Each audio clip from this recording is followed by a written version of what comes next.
All right, what's up everyone? This is Brian again. This is going to be the part 2 of working on the Previa. If you haven't watched the first part, you should just go ahead and check that out real quick. So what we're doing here, this is the second part, and this might end up being a 3-part, just depends on how much I can actually get done today. But in the previous video, we had a big job where we were doing the front brakes. We were actually upgrading the front calipers and rotors to a larger size off of a different brake option for the Previa. And then we were also working on the catalytic converter. And we got everything back together, but we had some trouble with one of the caliper brackets that came with the caliper, honestly, was not fitting right. And what I'll do is I'll actually kind of show you what that is, and then I'll actually show you the comparison between the old rotor setup with the new rotor setup, which is sitting right over here beside me. All right, so here we are looking at the passenger side of the brake system on the Previa. Now what I'll just go ahead and show you here is the new rotor, the new vented rotor. And these are basically, this van does not have the disc, the 4-wheel disc brakes. It's got drum in the rear, and then obviously disc up front, which is typical. And this does not have an ABS system. And the calipers on the front of this were originally single pistons. I have them in the boxes in the back of the van right now because I had actually on the previous video had replaced both the single piston calipers for the dual piston. Now where we ran into issues in the last video was where the bracket, which came with the new caliper, one of them was perfect and one of them was not right. So this was the bracket that came with the one that I originally had that we had issues with.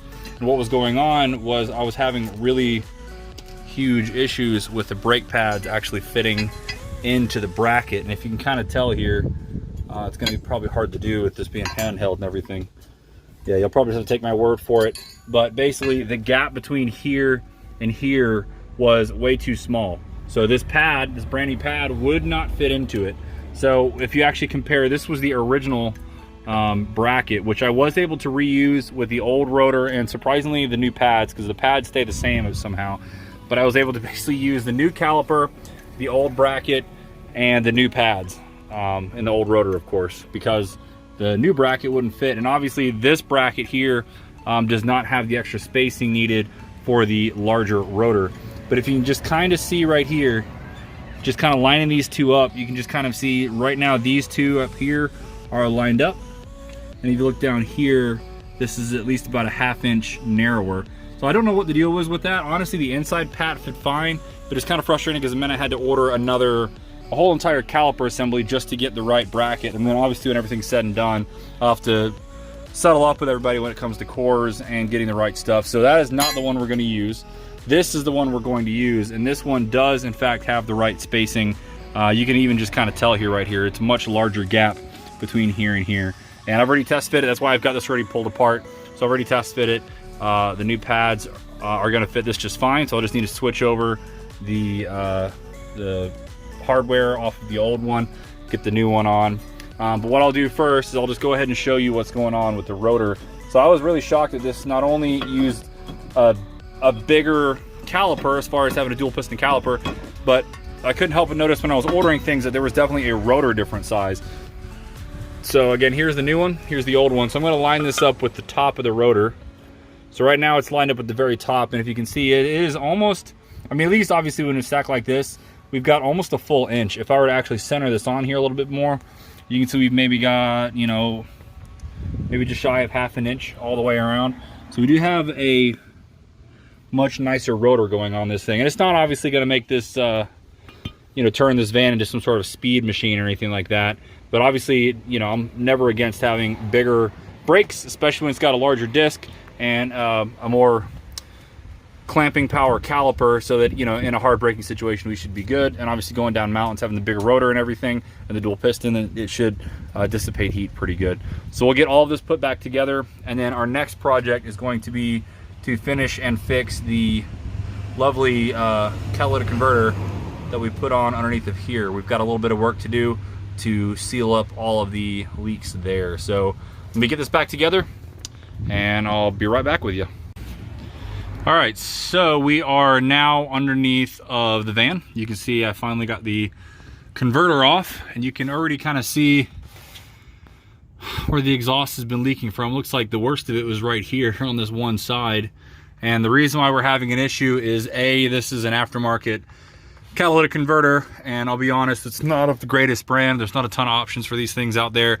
But if you kind of look at what was included with this kit, there are these tiny little, like I said, metal O-rings practically. I'll see if I can pop one off. Whoa. There we go. All right, so let's see if I can get one of these things off. One-handed.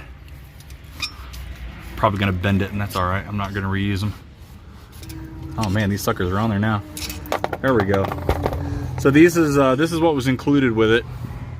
Again, it's just like a metal O-ring, and it is not right. It does not seal. So you can kind of see the original ones were of this style, and these are obviously extremely falling apart. They're very brittle at this point. But you have a couple of these things, and they're like an insulated ring, and they seal up the gap a little bit better. If you look on the front side here, if there's enough light, you can see there's a bevel there that has to be sealed off. So what I have done is I have grabbed two of these, which are the actual part that it calls for on this, and that does look a lot more like the shape of the original one. It just has a little bit of a different material, or maybe it's just actually no, it looks exactly the same. It's just the original one's worn out. Doesn't have any of this like kind of composite stuff.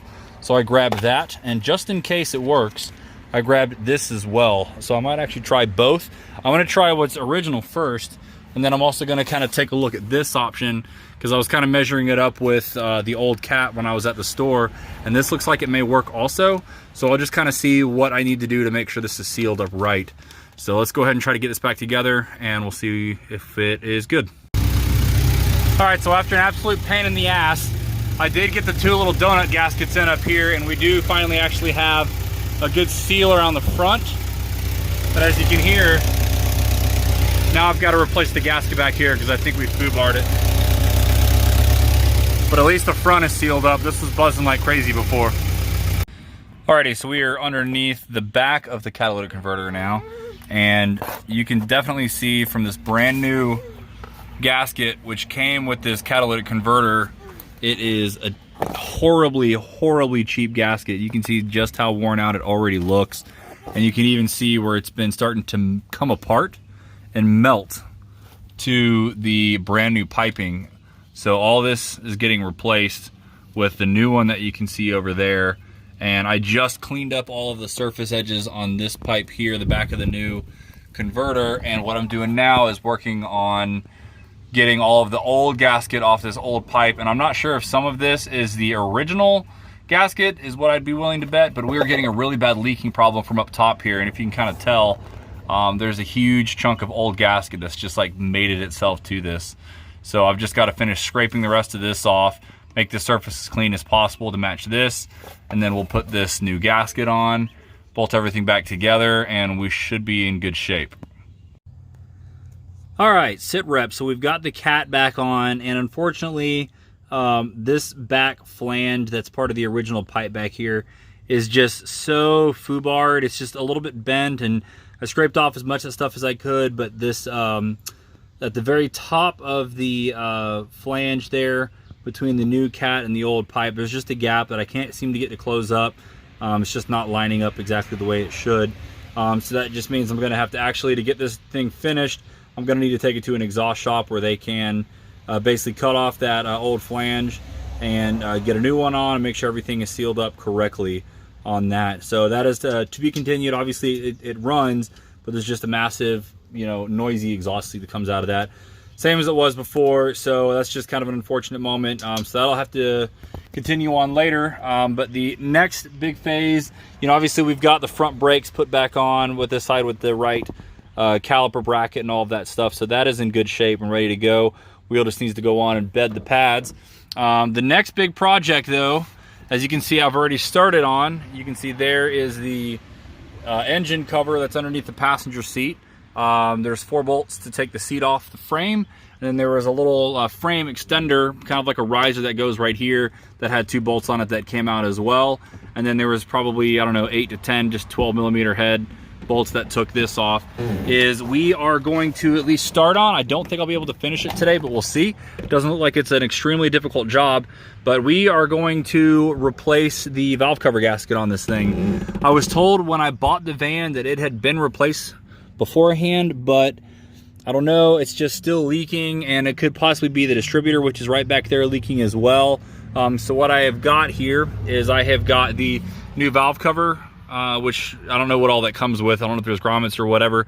I've got a new distributor cap, I've got new wires, I've got new plugs, and I've got just a random assortment of O-rings. So I'm hoping that when I do pull the distributor out, I can go ahead and reseal that, because I'd be willing to bet that's what's leaking as well.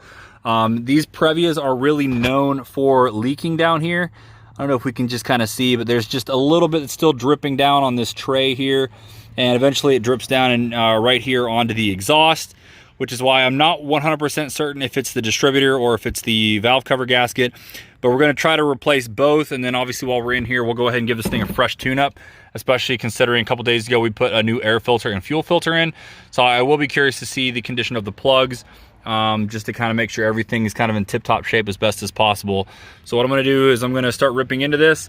From kind of looking at this, I've not done this on the Previa before, but it really doesn't look that difficult, especially now that this cover is off. Obviously, we'll have these 3 bolts that'll take the spark plug cover off. Looks like we've got 1 vent tube here, and then we've got what, 1, 2, 3, 4, 5, 6, 7, 8, 9, and I'm sure 10. I'm sure there's another 1 or maybe 2 bolts back there that hold that on. It looks like the whole thing should really come off. I don't think this is going to be too difficult of a job, really, especially since I can get, you know, underneath of the van or on top of it here to get what I need to. And then, like I said, we'll pull the spark plugs and the whole distributor and basically just replace all of that. So yeah, I'll check back in when I've got the valve cover off. All right, sit rep, valve cover is off. Valve cover actually came off extremely easily. There was really nothing to get in the way, just the cover for the spark plug wires, and then there's probably 10 bolts. Like I mentioned, they were all 10 millimeters and very little torque on them, so they came off very easily. I don't really think there's too much wrong with the valve cover itself. It does look like it's been replaced. You can see there's decent looking grommets in the spark plug wells there, but I can see, if you look right here, you can see there's kind of some silver funk on there, and that lines up with what I have been removing over here, over near the distributor, which kind of down there in that crack and up there, which is just kind of some extra caulking that somebody had put on. I'm guessing that's where they tend to like to leak, but obviously if that stuff is left on, it doesn't seal up with the valve cover right, then it just will leak anyway. So I'm going to remove all of that and clean off this gasket surface here and make sure that we've got a nice clean surface for the valve cover to sit back on. And as you can see, the distributor is removed, and the distributor was a pain in the rear to get out. So there's 3 8mm bolts that take the cap off, and those weren't too bad except for the top one, kind of up here where this top bolt is. It was just a very tight fit in there. I could barely get a socket in there to get that thing to pull out, but then the cap removed pretty easily. You had the 1 plug for the distributor here. You can still see I have 1 of the plugs for the coming off the box here. I'm drawing a blank here. The igniter I'll just have to pop off when I actually replace everything. But the distributor itself had 2 12mm that actually held the distributor on, and then there was 2 hoses. I'm guessing they're vacuum lines of some kind that came off of it, came off with it as well. And this hose in particular, I guess I could zoom back out. This hose in particular was an absolute pain to get off. It was just, it had just baked itself onto that little steel nub. This one came off all right. I'm sure I can reuse this one, but this one, I mean, even though it's just vacuum, I'm probably gonna need to replace it because I was jerking on it pretty hard to get it off. But it definitely looks like this is the main culprit for the leaking. If we kind of look here, this is the bottom of the distributor here, and you can just see it's completely slugged full of oil all through these channels. And it seems to be the only O-ring on this is this piece right here. And I do not really think that is an O-ring that I could just replace easily. So my thoughts are I'm gonna have to either get with Toyota and see if they have that specific O-ring, or it's very likely I'm gonna have to replace this entire distributor, which I'd rather not do because I just don't know how much these are gonna be. But honestly, if it's affordable, if it's, yeah, you can just see all the oil here. You can just see where it's all been, well, maybe. I don't know if you can. There we go. Yeah, you can just see how much oil's been building up on this thing for so long. But yeah, if this thing is not too unrealistic to replace, then I might go ahead and do it, just so that it's done, that it's not leaking anymore, especially if I put all this back together with the new gasket. Really be nice to make sure that it's not gonna drip down on this exhaust anymore. So that's kind of the situation here. I'm gonna play with this a little bit more, do some research on the distributor, see what can be done, and we'll see if we can get it back together. All right, so that's gonna do it for today's project. Basically, after I've kind of looked at the distributor, it looks like I could replace it, or it looks like I could actually get the O-ring from Toyota. So what I'm gonna do is I'm just gonna do a little bit more research and make sure that the right thing to do isn't just to replace the entire distributor. If I don't need to, then I'll just go ahead and replace the O-ring and put everything back together. But I'm gonna do some research on that. So I have basically packed up everything for the day. And what I'll do is I'll come back on the next weekend and kind of get everything finished up with whatever parts that I'm gonna need. So hopefully we'll have all the oil leaks done. I did go ahead and just wipe down all that area that had gunked up oil around it, just to kind of have it cleaned up and ready to go. And I did find out from doing some research as well that some of that kind of caulking or sealant that's there around the valve cover is actually there by Toyota's instructions. So what I'll do is I did take off the rest of that stuff, and when I put everything back together, I will make sure to kind of re-caulk in those areas, which is actually per the instructions from Toyota.